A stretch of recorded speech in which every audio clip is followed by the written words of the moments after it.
or sort of the news that broke this morning or this afternoon, is surrounding the Berlin E-Prix and surrounding the clash between WEC and the Spa 6 Hours and the Berlin E-Prix, where 4 drivers, so you got both Envision Racing drivers in Freien, Sebastian Buemi, Nick de Vries, and Nico Muller, not being allowed to race in Spa on Saturday and then race in the Formula E race on Sunday. What have you made of that news that came out today? To be honest, it's expected. You know, the teams who have got drivers who do both championships, they knew they were taking a risk. You know, it's 5 teams basically have voted against allowing the WEC drivers to come back for Sunday at Berlin.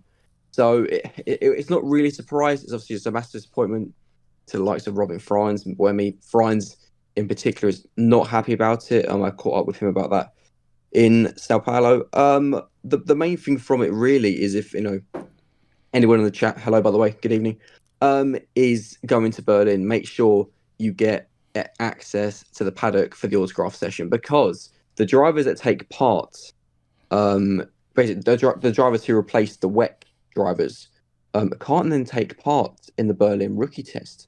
So we are probably going to have the entire Formula 2 and Formula 3 paddock in Berlin. So if there was one race I could suggest getting access to the pit lane, I would say that's the one. Yeah. I mean, I'm going like, yeah, that sounds really cool. And remembering, no, it's Eurovision that weekend, so I'm not going anywhere near Berlin. Priorities, Priorities. Well, priorities. The thing that'd be really interesting, obviously, with Misano as well, we've got the FP0, which is effectively a rookie session for 11 drivers. Each team can run one car.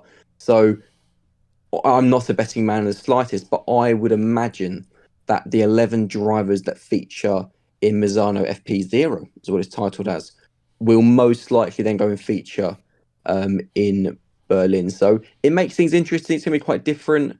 But yeah, it's just a calendar clash that should never have happened, basically. Yeah, that's what I want to talk about. Like, who's at fault here? Like you've got the FIA and and you've got Formula E, and they know that they've got drivers, and we used to have tons of drivers, right? And they've left for various reasons. Da Costa being one of them, mainly probably for this reason, not being allowed to drive in WEC.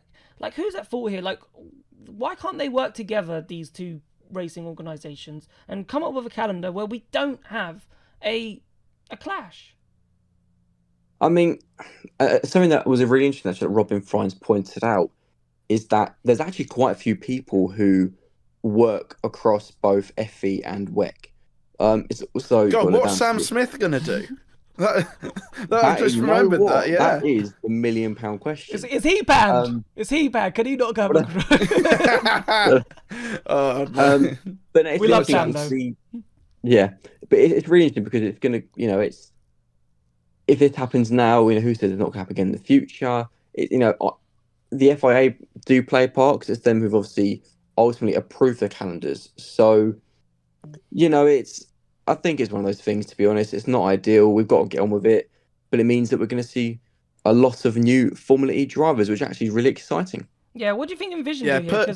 Personally, I'm really... like, if anyone from Envision's watching, Alice Powell. For the love of God, put Alice in. Well, it would be amazing. Thank you. But that's my Oxfordshire bias out the way. Continue.